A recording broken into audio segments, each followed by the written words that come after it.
Dobrodošli u treću epizodu Dr. Shljapka, četvrtu, ako računamo pilot.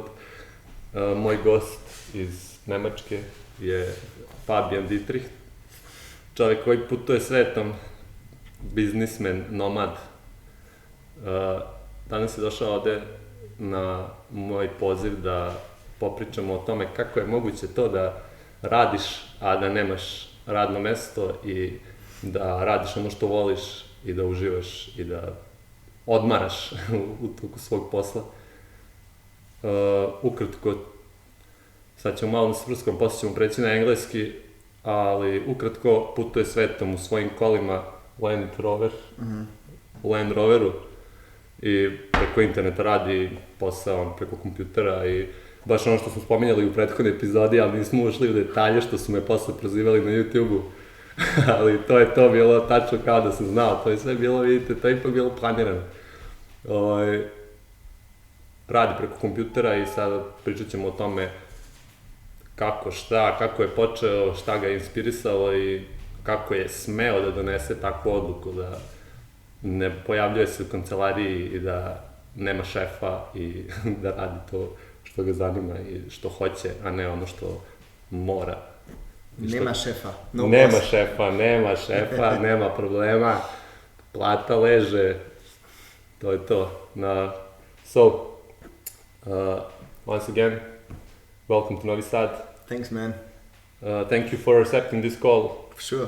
For interview and for starters, tell us how the hell did you get an idea to do this? To do the... Whatever you're doing now. Yeah, I guess, it started very early in my life when I was 15. I was in school and the teacher said tomorrow the job counselor comes.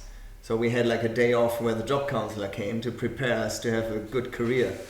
And the job counselor came the next day and he said, kids, if you want to have a great career, you have to make linear decisions, you have to be consistent in your decisions, you have to get good grades and all this to be a more employable person. The funny thing is that the German word that he used for employable is einstellbar, and the literal translation means adjustable. So he told us to be adjustable. When I was 50, I was like, what the fuck is that? Radios is something you can adjust, the machines, so that they do what you want them to do, but people. And somehow that didn't really resonate with me. And I guess then, 4 years later, I'm from a small town in Germany, sheep and cows and forests. We moved out of the small town, went to the big town like Cologne in Germany, and I studied computer science, but I didn't really see how I would use any of that stuff that I was learning to make money later. But I had a best friend back in the days, and we didn't really fit in anywhere.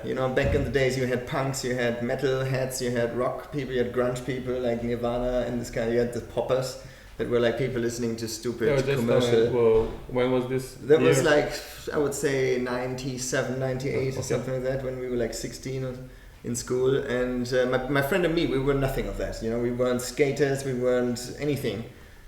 And so, village people. Yeah, we didn't really fit in anywhere. And when we had fun, we basically went out on the streets and we drank and played guitar. And people would usually go from A to B, right? From home to a bar, or from the hairdresser to the friend's place. But we didn't. We were just out in the street the whole time for years, playing guitar. My friend was rapping, and that was an amazing time. And I'm telling you the story because it was very defining for why I'm here. Because there in the street we just met thousands of people. Our mission was to pull them out of the routine. When they went from A to B, we just tried to have them with us, play songs, and they would invite us for beers and barbecues in the parks and stuff. So we always went out without a single mark back in the days before Euro. We had the mark. Yeah.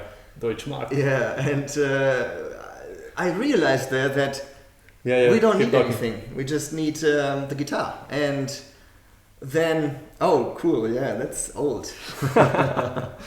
And I just, we took it always a level further. So then we started actually begging, just for fun, not because we needed money, but just hanging out on the streets and asking people for cents. And I remember one day we had like a fistful of cents, and we had like 2 mark 50, which was enough for 2 beers. For Inter. Yeah.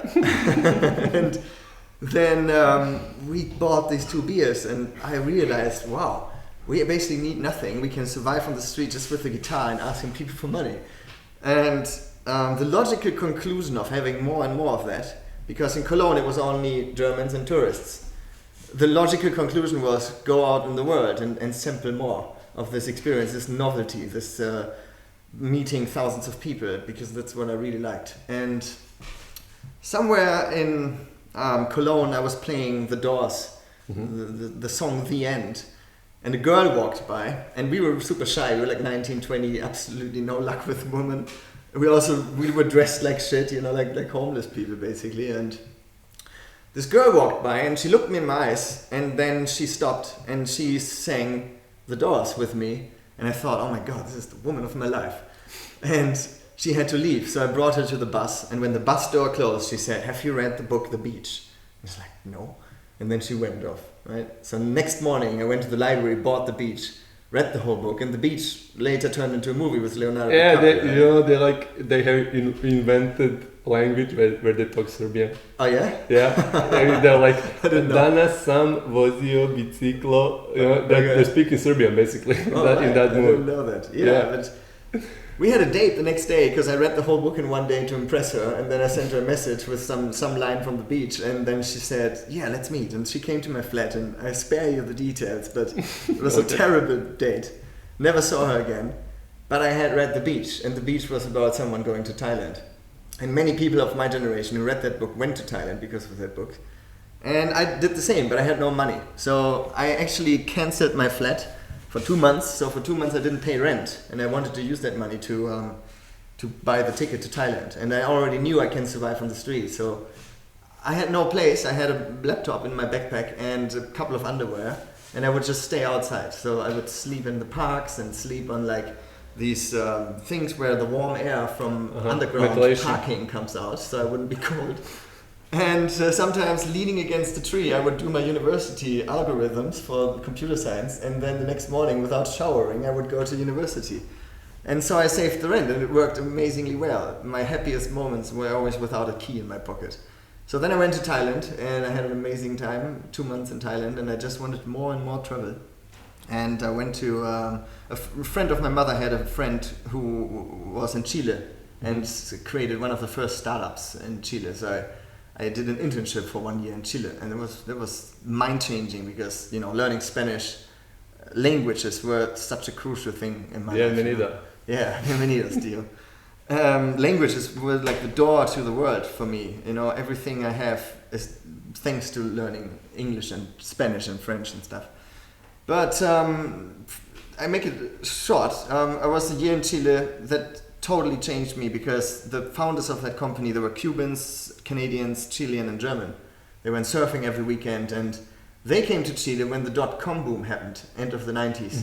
And they were living in the living room eating rice and ketchup because they had no money. They were 20 years old asking their parents to send money via letters back in the days. There was no bank transfers. No Western Union. No, and 2 months later they had a company with 150 people because of the .com boom. Yeah, they made money. Yeah, all the hotels wanted a website, and they did it, and they had like 150 people who were working for them, and they were 20 years old. And I started working in that company. So the mindset that they had was everything is possible. There's no limits because the .com boom people are like that.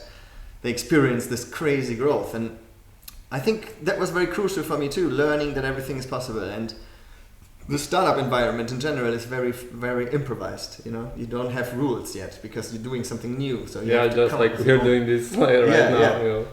And that was great. So after Chile, I just wanted to get away again. I went back to Germany, then lived a year in Spain, wrote my bachelor thesis there, and learned more Spanish. And then I moved to Berlin and studied a master, which also was very useless. And while I was doing that, I had a funny friend. He was a retired journalist from Bulgaria, and Josef. So he said, "Hey, Fabian, he had the old press card.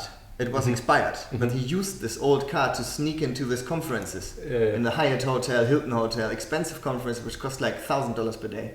And he called me and was like, hey Fabian, I'm at the Hilton Hotel. You have to come because the food is amazing. And I was like, okay, nothing to do today. So he brought me in, and I was like, my family wasn't rich or something. So whenever something's free, I was there. And I was standing at the buffet, and I was like, what's the most expensive here? Well, salmon. Yeah, we have a saying in Serbia, whatever is free, even God likes it. Yeah. Yes. I still, when I'm in a hotel, I still take all the little shampoos and the little whatever. Oh, yeah. Even though that I can afford it. But anyway. So I was there, what's the most expensive thing? Well, salmon. So I ate all the salmon. And next to me was a guy who was a headhunter, so a recruiter. Somebody who works for an IT company. And went to this conference, which was about a programming language called Ruby on Rails, to find people who will start working for them. And I didn't know Ruby on Rails. I didn't know the programming language. But the guy was like, hey, do you want to work with us? Do you have experience? And I said, yeah, kind of. And it was a lie. But he said, okay, you can study and then you can work 2 days a week in our company. So I went home and I learned Ruby on Rails like a crazy person, like hours. And I started working in this company. And that's how I got into programming. Not because of what I learned at university at all. Yeah. It was because you lied. Yeah, because I lied and because fake it till you make it, right?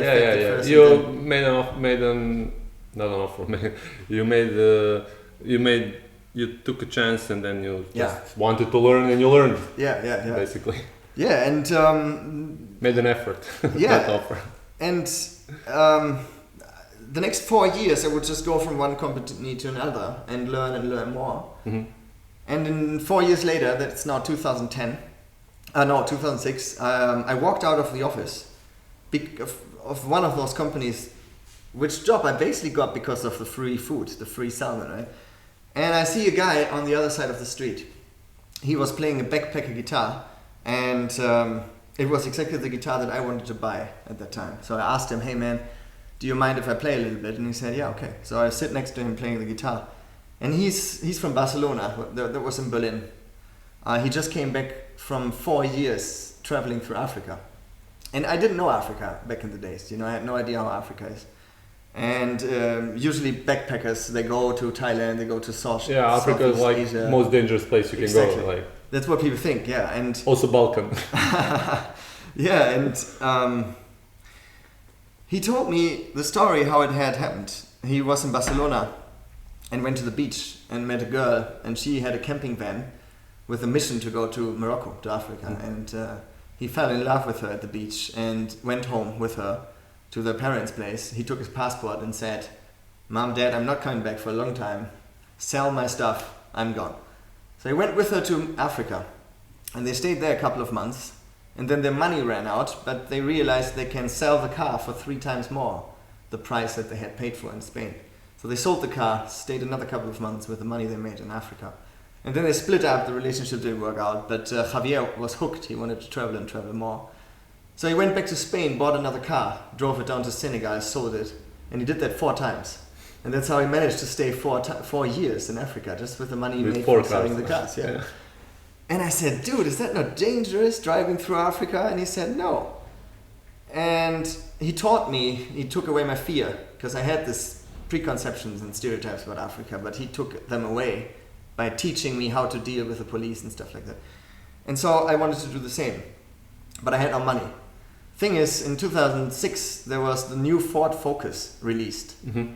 And they had a competition where you had to send a video, 2-minute video, saying why you want to be the first person who drives the Ford Focus and why you want to win $10,000. And when I told people that I'm going to participate, they said, well, you will not win because everybody's participating and they are sending thousands of videos and that's why you have no chance. But I made the video and I won. So I had the car for 6 weeks and I had $10,000. I think there's something to learn because if everybody thinks you can't win it, nobody will make a video. You won't even try. Yeah, and then 200 people participated only. 200 people made a video and 50 won. So the chance was like 1 to 4. It was a really good chance. Yeah. So I had the $10,000. I bought a car in Germany and then I drove down to Cape Town. So that was 18 countries or something. That's far away. Very long, like 10 months on the road, and I was in Congo. After 18 countries, more probably, and I tried to get into my flat with the key, but I couldn't put the key into the door because my hands were shaking so much. And the gardener saw me and he said, "Dude, you're fucked. Go to the doctor." I went to the doctor and I had malaria, so it's nothing recommendable. But this malaria, in retrospect, was amazing for me because I was, shivering and then feverish. fever and crazy hallucinations. And the doctor said 3 days later, if he wouldn't have come to see me, he would be dead. So he gave me the stuff, the pills, and I got a little better. But when you're in this crazy delirium, it's good to keep your mind busy doing something. So I was like searching the internet for stuff, random stuff. And one day I typed into Google the coolest job of the world in the internet. And I had a job offer from a company in San Francisco who were looking for some IT person in London. And I didn't want that job because I had to go on to Cape Town and then go to South America and then go to Asia. It was a whole world trip. And I just did it for fun. So I filled in the online application form, but I left everything blank. And just Fabian and my number in Congo. I had a Nokia 5210 phone. It was really old, like for $15 or something. And the next morning, the phone rang. It's like, what the hell? Who's calling me on my Congolese phone? And I'm like, hey man, and he's like, yeah, this is Maxime calling you from Zendesk in London. And I'm like, what? They're like, yeah, you applied for a job. And I'm like, oh, yeah, sure. So I'm opening the laptop, like Zendesk.com, and I had no idea what the company does. So Zendesk, okay, customer service, cloud-based customer software solution. And then I just improvised the whole thing. And this guy who was calling me, he really was super passionate about the job. So I thought, maybe it is really a cool job. The next day, the CEO calls me, and I'm playing along again. And then he's like, so when can you be in London? I'm like, okay, I have to get rid of the malaria. I have to sell the car. 2 weeks. So 2 weeks later, I cut my hair, cut my beard. I had like crazy hair like this. And I was wearing a suit. And I was in London working for this company. Big, like a startup with 180 people, main office in San Francisco. So I had to fly to San Francisco here and there for the training. And I worked there for like 2 years, 100 hours per week, 80 hours per week. Not because they forced me to, because I wanted to. It was so much fun. So amazing, working there. It was like a family, and we were learning so much that I would probably have paid to work there, And always flying around in capitals in Europe, meeting clients, doing like workshops and stuff. But after 2 years, I was like probably close to burnout. I had a back pain because I was sitting all the time. And then there was a customer who wanted to change from another system to Zendesk, our system. And when they do that, they don't want to lose their data, which is in the old system. So you need someone to do a data migration, bringing all of the old data to the new system. Mm-hmm. And Zendesk didn't do that. They were engaging third-party partners to do that. And my job was to find a partner, to find someone who does this data migration. And the data migration cost 25,000 euros. That's what the partner said, the other company that wanted to do this data migration. So we were super mad and really pissed because it was so much money, and Zendesk would pay for that too, because they promised the customer, okay, we'll bring over your data. And then I told my boss, well, I know Ruby on Rails, so I could try to do this data migration for you, myself. And they said, okay. And I said, oh, okay, I'm not coming to the office for 1 week, and I try it. And they said, all right, try it. And 1 week later, after working even more hours, I had it done. And then I saved the company $25,000. And I kept working there, but I always thought, if I do those data migrations myself, as an independent company, I can charge half of that money, and I would still be having way more money than I was making in London. And that's how it happened. That's how I had my own company. I created my own company. What's it called? Helpando. Yeah. Helpando. Helpando. Like ando. Spanish end of a verb is like ayudando would mean helping, but it's sort of helpando, which means helping. Mm-hmm. So I had my own company suddenly, which was very unexpected. And all the stories I'm telling you it was so unexpected. It all fell from heaven. The guy on the street with the guitar, the guy telling me come to the Hilton Hotel, the malaria and now the data migration, which made me have my own company, it was totally not planned. It was all travel moments where openness led to a chance, to an opportunity. But if you didn't do like meaningless thing like accepting a call for free food, you wouldn't be doing any of these things. And I read now a book that's called The Slight Edge, and there is a great line that says the things you do give you power, the things you do give you nothing. Don't do give you nothing. That's basically that's it. Like the small things we do, that we are like we don't have to do them, or we can. And if we do them, God knows what will happen down the road. And if we don't do them, also who the hell knows what will happen down the road. Like going for a run, 1 kilometer per day.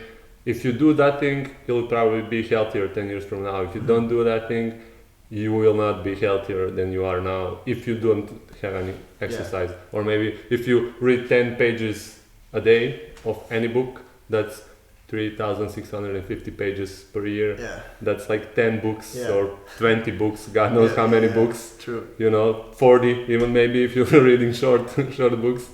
And how many good things will stay with you if you read 40 books. That's basically like small things we do or we don't do, how they influence our lives majorly on the grand scale.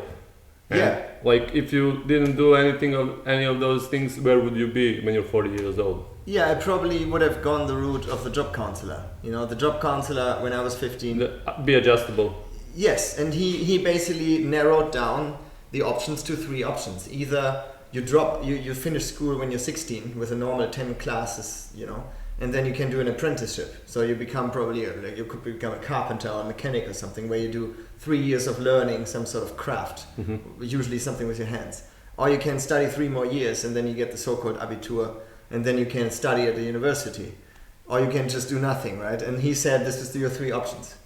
But in reality, the world is infinite. There's an infinite amount of options. Of course. And there's so many entrepreneurs who didn't do any of these 3 options, but they were amazingly successful. I mean, look at Steve Jobs, and he dropped down many of course. For example, I have a brother that is 1.5 years younger than I am, and he didn't even go to high school.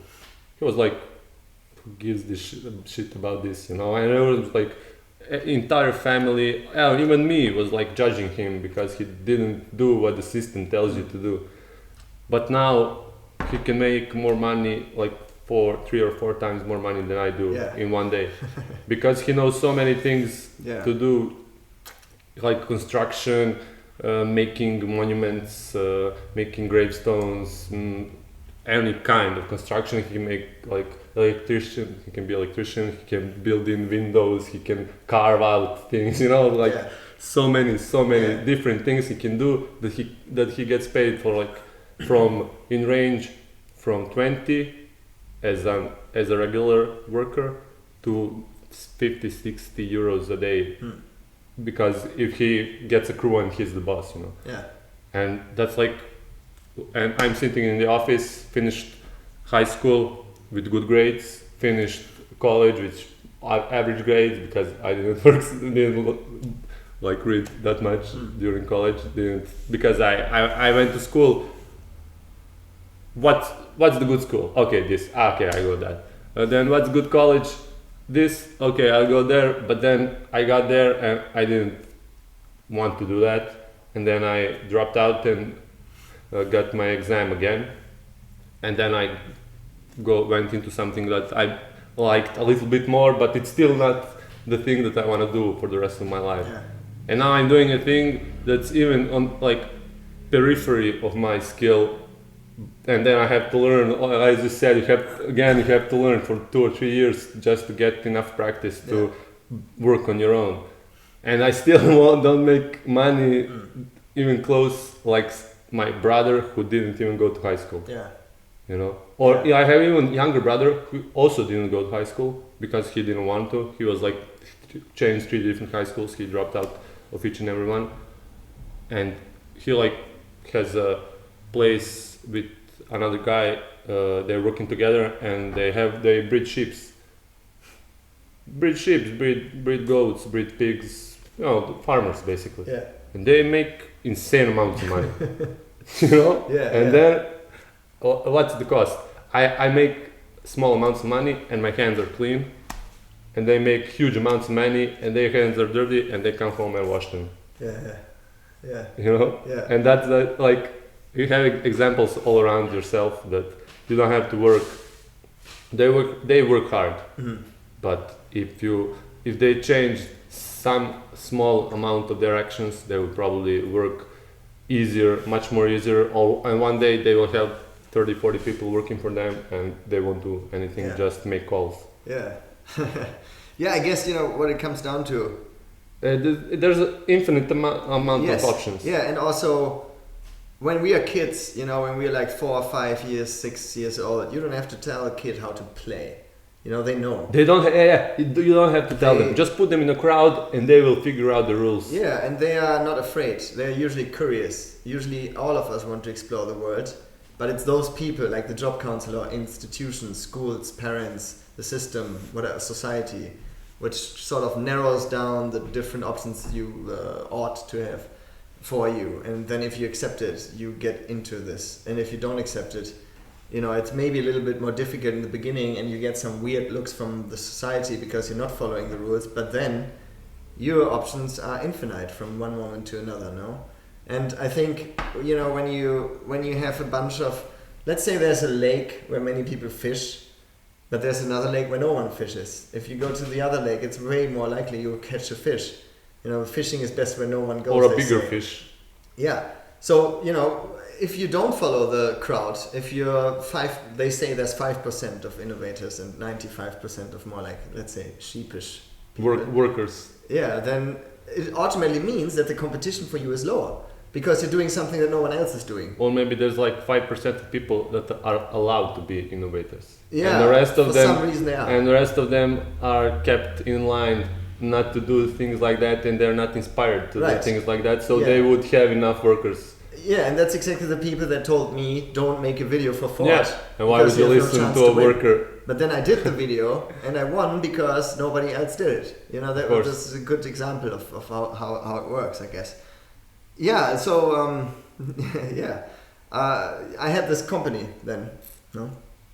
And that made huge amounts of money in the beginning already. Like from the first month, I made probably 9, 10 times more money than my salary in London, because I could now charge this crazy amounts of money for a data migration. Yeah, on your own. Yes. As I said, now you're the boss. You make more money as a first link in the chain. Yes, you also have more responsibility, and there's of nobody course. you can blame, you know, and it's but all you. If you accept the responsibility, it's not that hard. It wasn't so much. I didn't even need an investment. But something was not right, because I moved back to Berlin, and I worked, and somehow I employed the first person, Dominic, from Bucharest. And he moved into my living room. He came flying over from Bucharest, moved into my living room. I was in the room next door. And we were working together. It was great. And he had a bunch of Romanian friends who helped us as a freelancers. And so suddenly we were like 3-4 people. But for me, it felt boring somehow, because the cool thing about traveling, and I was so used to traveling so much time already, is the unpredictability. You don't know what's going to happen. And I love that. I love not knowing what's going to be in 5 minutes, what's going to be in 10 minutes. Controlled chaos. Yeah, where will I be tomorrow? I don't know. I love that.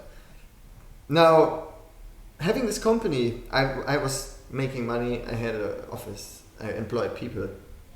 But I thought this is like a movie where you already know what's going to happen. I could foresee, bigger office, more money, more people. Yeah, I can see the end.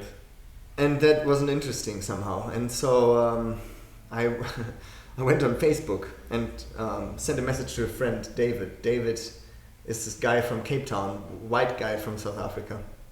And he once bought a Land Rover Defender from the Nigerian embassy in South Africa with bulletproof windows. It was like a diplomat car. Yeah. And then he drove north, and 5 years later he ended up in China. He was like on the road for 5 years. And I met him in Africa back in the Congo trip and stuff. So I sent him a message on Facebook just out of the blue. Hey David, what should I do with my life? I don't know why I said that, but he said, buy this Land Rover. And he sent me a link to a Land Rover which was parked in Argentina, in Buenos Aires. That's the Land Rover which is standing 5 minutes from here. Really? In Novi Sad. Yeah, we can go there, just take a picture, so we have some we could, yeah. And relatable content. I thought, why the hell would I buy a Land Rover? You know, I don't need the Land Rover, and it's in Argentina. Why would I do that? But then I went to the toilet, and I was sitting there, and I thought, if we buy the Land Rover, and then we run the company from the Land Rover, we have the unpredictability, we have the challenges, we have the adventure. And the job. It's gonna be really interesting, you know. And so I went to the living room, Dominic was sitting there, and he was typing. I was like, hey Dominic, do you wanna run the company from the Land Rover instead of this boring living room, and then we drive through South America? And he's like, sure man. And I said, I'm serious. And he's like, sure. So 2 months later we did it. You know, we bought the Land Rover, we flew to South America, and then we started our trip, which was Startup Diaries. We called it Startup Diaries. It's on startupdiaries.org. We made a video documentary. It's 10 episodes, they're all online. And we had 2 missions. One mission was to run our company with daily calls, and we already had clients like Microsoft, Intel, Virgin Atlantic, Goldman Sachs, and these kind of people.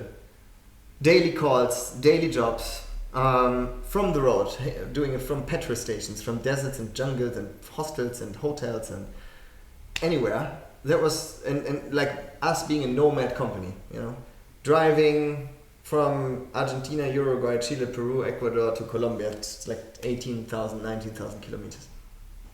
So mission 1, running our company from the road.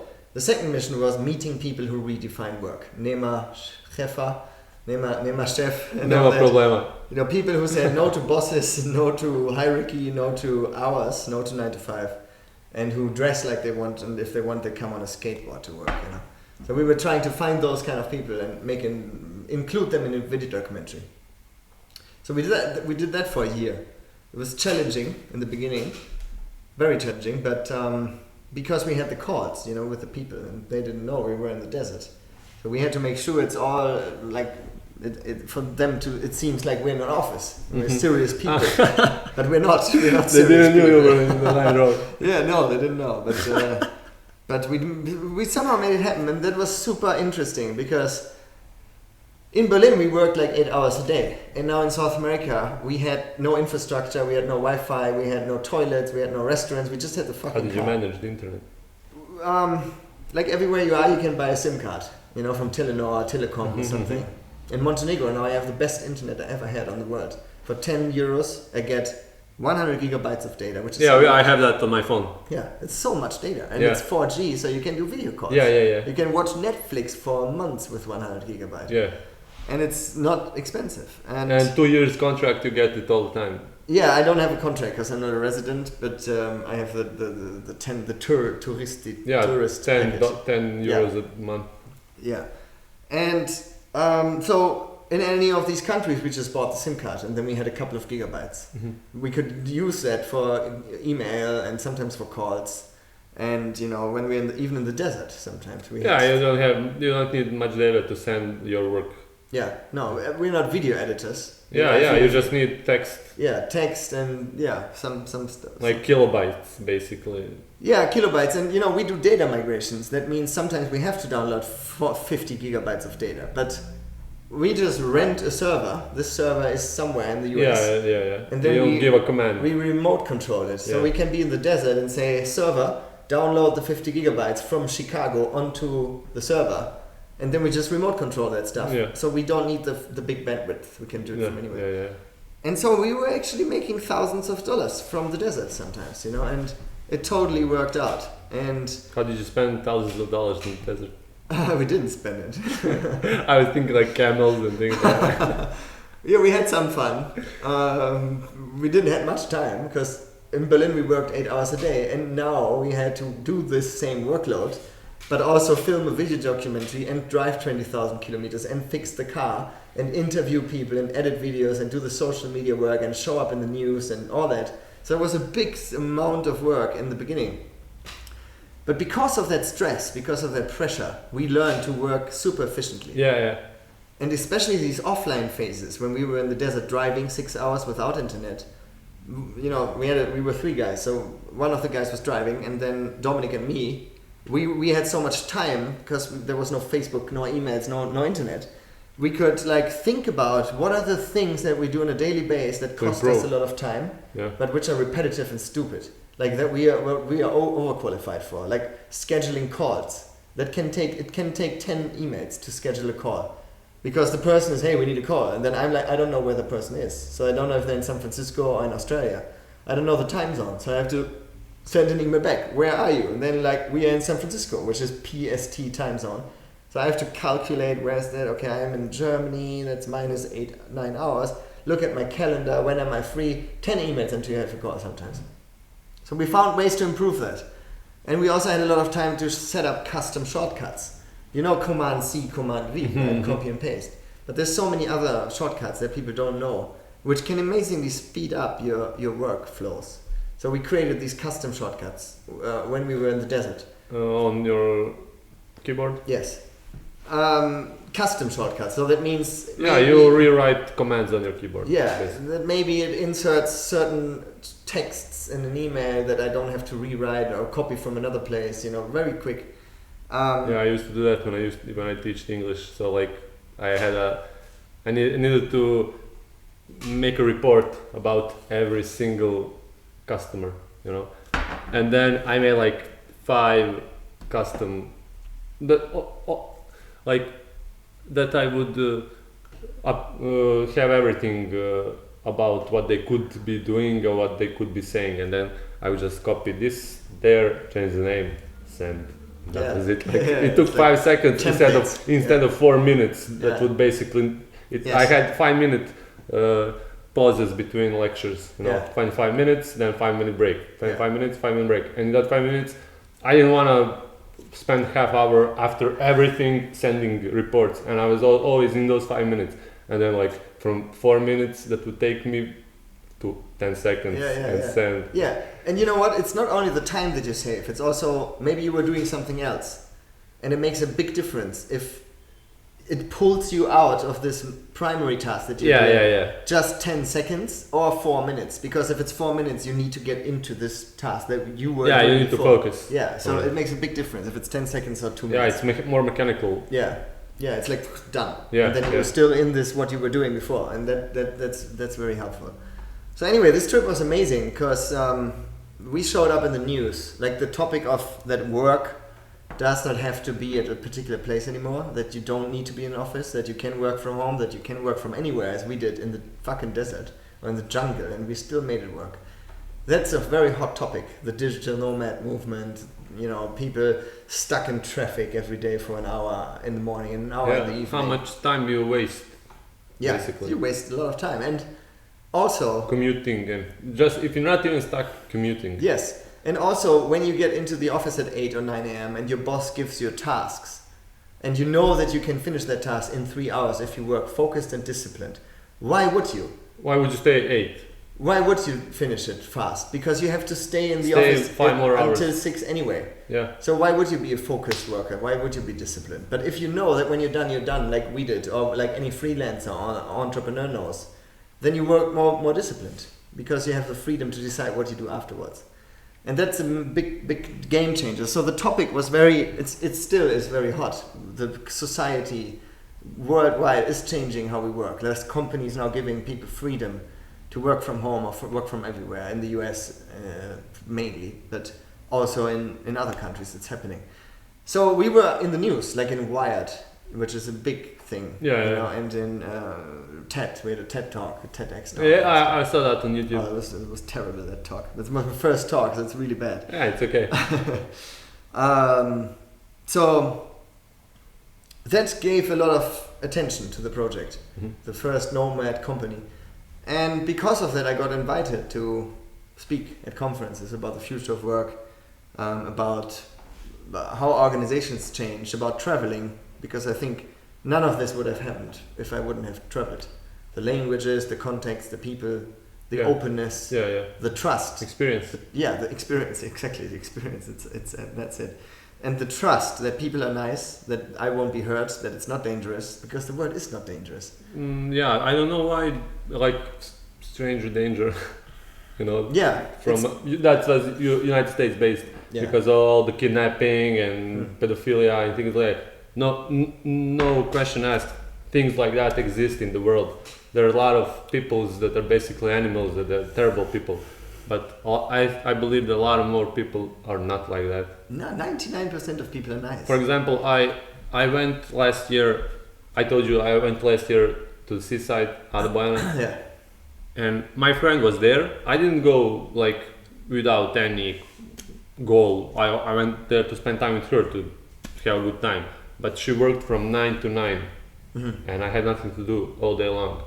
And I had this great crew in my camp, and I just hit it off, you know. And now I'm doing this because of that, because I dared to go there on my own, go to basically in a tent for 4 or 5 days. It wasn't long, but it made a huge impact on my life. Yes. Just that one experience out of the comfort zone. Yeah. And I know, are you familiar with Jordan Peterson? Maybe not. On YouTube, check it out. He's like a huge deal now, and has this great explanation about yin and yang. And he just posted a new book called 12 Rules for Life, Antidote for Chaos. He says the best place that you can be in life is between chaos and order. Yeah. And that's because in order everything is predictable. As you said, you can see the end of the movie. In chaos, you don't know what next is going to happen. Right. But that fine line it's a magic in between, zone. that's the place on the top of the mountain, and you're growing exponentially fast. You're extremely fast. Like all experiences from chaos are piling up, and all control from the order is there with you to give you confidence not to fall apart. And you're just taking in all that, taking in, and like in 1 year you can live a life of decades. Yes, I totally agree. I mean, you could put it that way. You could also, you know, the more a little like established model was the spiral, comfort zone, the learning zone, and the panic zone. You know, if you know the comfort zone, everything is safe. You're kind of bored. Many people, probably 80% work that way. It's kind of boring. The next is the learning zone, where you're challenged and you're constantly learning. And then the next, if you're too overwhelmed, it's the panic zone, where you're not productive anymore because it's too much. And like, for example, when I worked for that company, I was never comfortable. I was sometimes in panic, but I was usually right on the edge, like right between this order and chaos. And that's where you learn. And when it stops to be that, it becomes boring. Yes, it does, yes. And I think, you know, when you went to Adabojana, I think probably it was a good thing that your friend worked so much, because that made you open. Because if you're alone in the tent, you're automatically more vulnerable.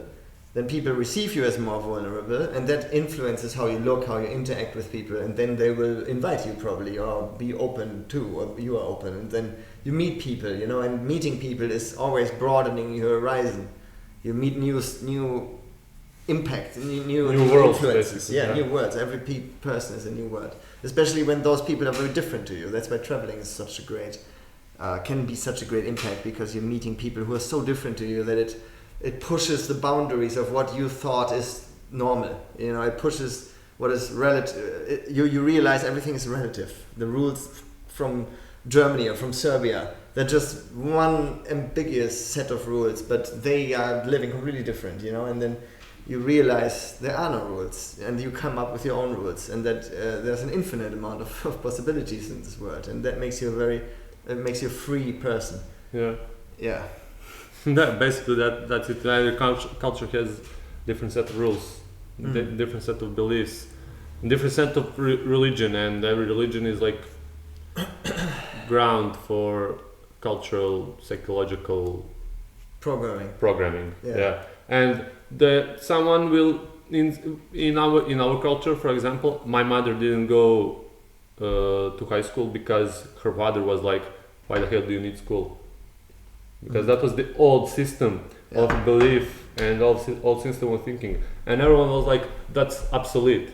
And now I see that system may be obsolete for today's industrial world, but you can live by that system. You need some form of education so you don't feel lost when you go to educated world, but you do not need to spend 20 from your 7th to your 25th year of life in school so you know how to manage the world. That's a missile, you know. Yeah, even, you know, I don't know what the English word is, when you have like 9, you know, the radix, the radix of 9 is 3, because 3 times 3 is 9, and then the squared. Yeah, so 3 square 3 is squared 9, is 9 squared is 81. Yeah, but 9, what is 3? You know, when 27. When you go from 9 to 3, like you go with opposite, the radix, root. the root, exactly. Yeah. So, in my whole life, I have never needed to make the root of a number. In my whole life. Yeah, Only exactly. math. Why? I studied math in high school, in university. I had math 1 and 2. I'm a computer scientist. I've never made the root. Yes, I'm so fucking glad that you're a computer scientist, because they say that you need to learn math and physics and things like that so you can be a better computer scientist. Well, sure you need, because you get the certificate if you don't. If you don't, you won't get the certificate. You don't need the but you don't need it to use it to make you, to help you think about it, to make you logical. Yeah, in real life, there's no application for the root. If I go shopping in a supermarket, I don't need that crap. I remember, I will never forget that. And my older brother, he's 3.5 years older than I am. And I don't know, we were kids, and there was like this joke. He was just learning root in school, and they were like, and he was like, the surface of this street times the root, and he pulls out the flower times the root of this flower, you know, and everyone was laughing, and I didn't understand the joke because I didn't know what the fuck is the root. He was like maybe 3rd or 4th grade, and I was in kindergarten, and I was like, what the hell is he talking about? And that's basically it. You don't need so much information. Okay, maybe sometimes you need. I have geometry and things like that, but later on in life, you don't need 90% of the things they mention in school. Physics, okay. I know that if I drop the glass, it will fall on the floor. I'm not an idiot. I don't need to know that gravitation is 9.81 newtons per meter squared. You know, 9.81. Yeah, I know that shit. You know, because I remember they grilled me in school all the time, and I don't need to know that Fe is iron, and I don't need to know that H is O is oxygen. Yeah, and you don't know that pi is 3. I will still breathe. I will still. Yeah, and if you need to know it, you just go to fucking Google. Like, what's the fucking number? Now you can do all that. Yeah. And they say smartphones make us stupid. No, they make all the unnecessary information accessible to people who don't want to waste their time memorizing all that. You know, sure, I know a lot of things. I remember a lot of things, but I would rather remember much other things that I didn't get a chance to remember because I didn't have enough time to concentrate on things like that. Why couldn't we spend a month traveling and learning about the world instead of 7 months staying in school and learning about the world? Yeah, and didn't learn anything because I didn't care about South Africa or North Africa or France or anything like that, you know. And it would solve a lot of problems in this world. You know, if you look at the election, the campaigning that Trump did to win the presidency, you know. Yeah, that is masterpiece. So much was based on fear. Like, most of people's decisions are based on fear. He used the topic of terrorism so much. If you look at the numbers, how many people are killed by terrorism in the US? Of course, but who doesn't use that? It's less people than babies crawling around on the floor, finding a gun of their parents and shooting their parents by accident. More people, more armed toddlers shoot more people than terrorists kill in the US. But he won, maybe, you know, part of why he was winning was because the other side tried to use fear. If he comes to the power, what will happen? Yeah. I mean, so much is based on that failed. Fear. Yeah, they trying to scare you into wrong decisions. But I think if everyone in the US or on the whole planet is forced to travel for a year and spend a year abroad in another country, like or hopefully like an edge or a third world country, Trump wouldn't be Trump. Yeah. Because if you meet people on a personal level where you connect to them and you create the empathy, I don't know who said that, but traveling destroys stereotypes. Yeah. Yeah, that's it. Totally. Yeah, because you replace, news is a big problem. News is fear-based. Also fear-based and event-based. It's always about events. But what kind of events? Bad How many of those events are inspiring and positive? They are blood and gore. Yes, that's what sells more and what people has more impact. more attention, because always you will, most of your body is like that, your instincts are like that when danger is around, you will tense up and focus on what is causing the danger. Yeah, and just think about what does it do to people to read the news in the morning. You prime yourself, your brain with negative shit. Yeah. For example, in Serbia, like 10-15 years ago, bad news, it's called Black Chronic, and it was like 2 pages. Now it's like 15 pages in the newspaper, and the papers are like 30 pages tops. Yeah. 25-30 pages, and before it's like just 2 pages. You go there, this idiot blew up his house because of this. This guy beat up his wife. This guy, I don't know, this lady killed her child or something like that. Like the worst kind of news, but only on 2 pages. Yeah. And we were like, I remember when I was in high school, we used to read that and laugh how people are stupid. Because I remember this guy used an old World War grenade to make a third leg for a tripod that he used for a barbecue. And it blew up and killed him, and his wife got injured, and things like that. And we used to read that all the time and laugh our heart out. And now, oh my God, I don't even read newspaper anymore, because there's so much black material that corrupts me. I can feel that it's corrupting me. And sure there's shit happening. We have Gaza and Israel and Palestine, and we have Syria, we have stuff that's going wrong. But and it's terrible. But we coming back, that news is event-based. It's certain things. It's a bomb blowing up. It's a car blowing up. It's someone killing his wife. Whatever. If news were trend-based, where you look at the global development for the last thousands of hundreds of years, every day the news for the last hundreds years would have to say, today 150,000 people left extreme poverty, because for the last 100 years, every day 150,000 people got out of extreme poverty, which is defined by the United Nations as $1.70 per day of income. Also, what the world was never better than today. Yeah, the world I agree. Never safer. Never safer. This is the safest point of the planet in the world, in the entire history of the world, and it's promoted like the worst time ever, because there will always be someone to make profit on someone else's misery and someone else's troubles. And I know I cannot understand people who believe things like that the end of the world is near. Why do you pay attention to a thing that is such a global scale is end of the world? Just do a thing that will make your life better for 1,000%, and do it every day. In 3 years, your life won't be 1% better. It will be 1,000% better, because it's squared. It's basically squared. Every good thing you do in your life, it's squared and squared and squared and squared and squared and multiplied. It is. And you go around thinking, oh my God, it's the end of the world. What can I do to save my life today, not to live in this such misery that doesn't even exist? Yeah. Why do you do that, man?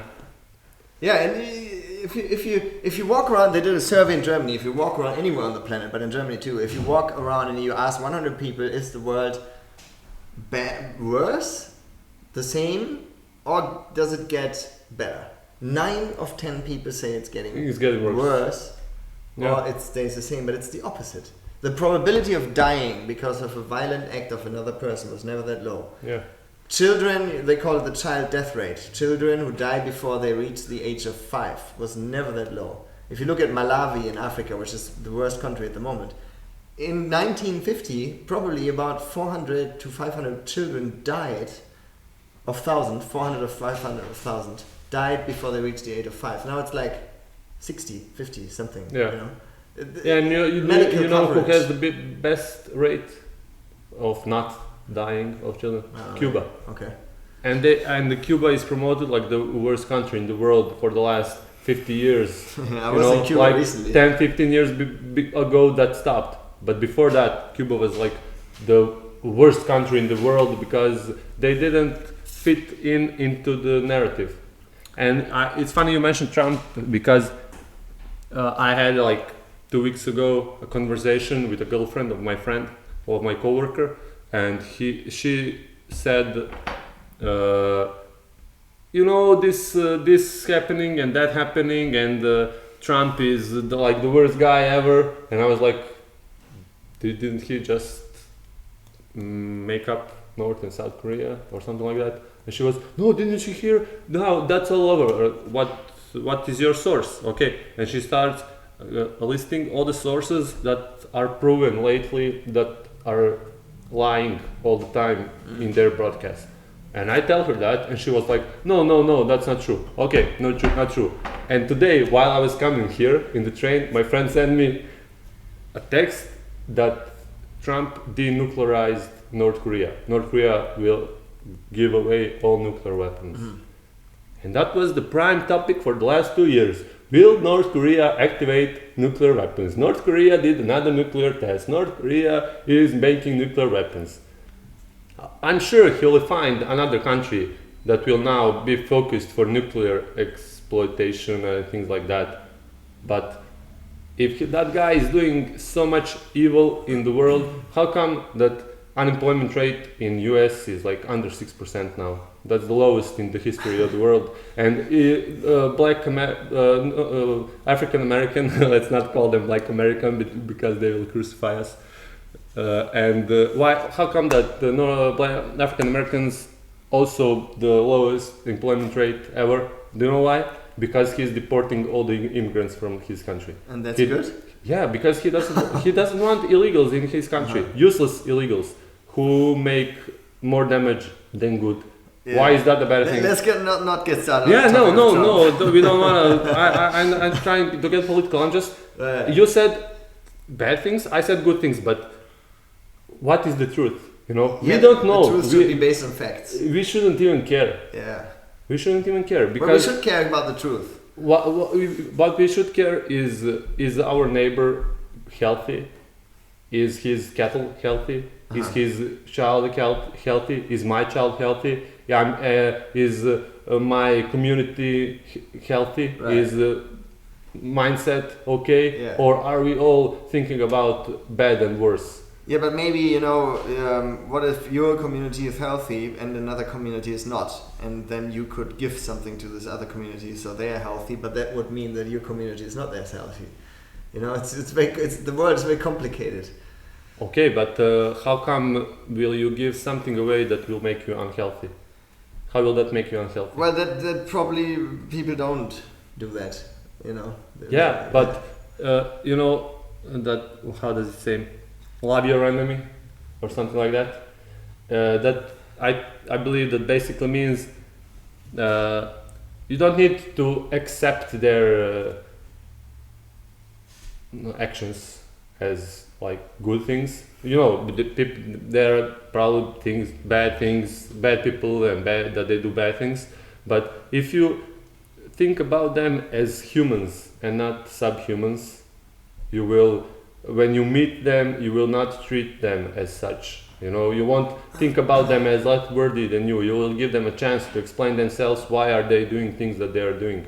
Yeah, and maybe if you have such an approach to someone, they will change their mind about you. They think about they are your enemy because Yeah. There's no other way. There was this television host called Mr. Rogers, and he always carried a quote in his wallet to remind himself, which was saying, there isn't anyone you cannot learn to love once you know their story. There's not anyone you cannot understand. When you live the life of anyone who does something terrible, when you live the same life, you will understand why. Yeah, understanding is path to getting along. Yeah, I mean, for example, when you're in Spain, in southern Spain, which is very close to Africa, you have a place in Spain called Tarifa, which is 15 kilometers away from the northern tip of Africa in Morocco. Mm-hmm. There's people trying to swim and they die. There's people going with ships and they die, they drown and stuff. There's people coming from Nigeria and Sierra Leone and the Ivory Coast and Senegal who try to escape to Europe because they think there's a better life. Mm-hmm. And they go up to Morocco and they try to pass to Spain. That means a lot of people are arriving in Spain and in Italy and Sicily with Africans on their boats and stuff. And when you're in southern Spain, usually people talk about those people not in good terms. They say they steal or they're moros, which is a very discriminating way of calling them. And when I was in Morocco the first time, I met a Moroccan who's called, I don't say the name, but for some reason, I judged him as being a thief because he told me that he stole a wallet or something, and I could not understand that. But then I went home and slept, and the next day I met him again, and we spent a week together. And he told me that the youth, they were like 20, 23, 22, 19, whatever. The youth in Morocco, in this particular place, where you see Spain, you can see it with your eyes.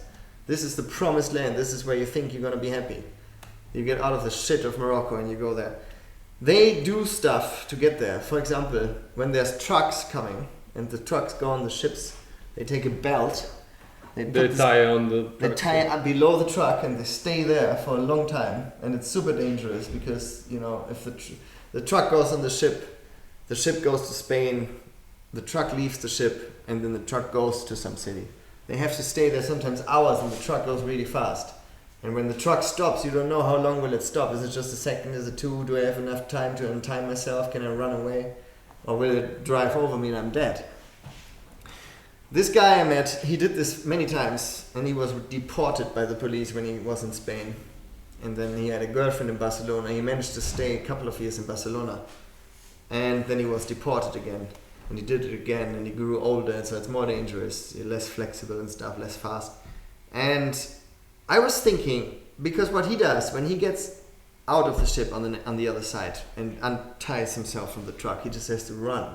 Because if someone sees him, some policeman or someone who would tell the policeman that there's the illegal immigrant, he would be, deported. So he runs. And all he needs is, let's say, 15 euros for a ticket for the bus to go to Barcelona to see his girlfriend, who's there waiting and she never knows when he's going to show up.